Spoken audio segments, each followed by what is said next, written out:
প্রিয় আমার সকল সাবস্ক্রাইবাররা এবং আমার বন্ধুরা, আশা করি সকলে ভালো আছো। আবার একটা নতুন ভিডিও নিয়ে তোমাদের সামনে উপস্থিত।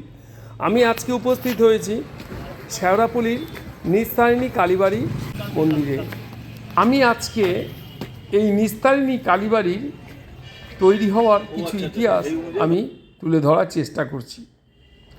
1234 বঙ্গাব্দে শেওড়াফুলির জমিদার হরিশ্চন্দ্র রায় কর্তৃক নির্মিত এই মন্দির।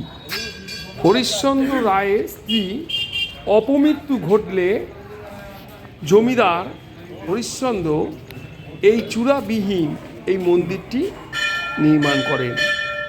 মূলত এই মন্দিরটি পঞ্চমুণ্ডু আসনের ওপর তামার পদ্মাসনের ওপর দেবী মায়ের এই বিগ্রহটি প্রতিষ্ঠিত হয়েছে।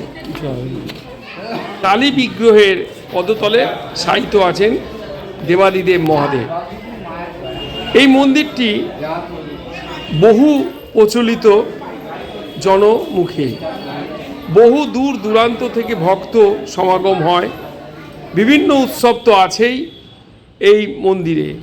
এছাড়া নানান সামাজিক লৌকিক কাজও এই মন্দিরে হয়, যেমন বিবাহ, উপনয়ন, আরও অনেক কিছু।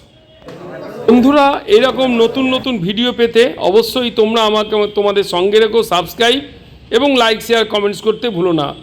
সবাই ভালো থেকো, সুস্থ থেকো, সাবধানে থেকো।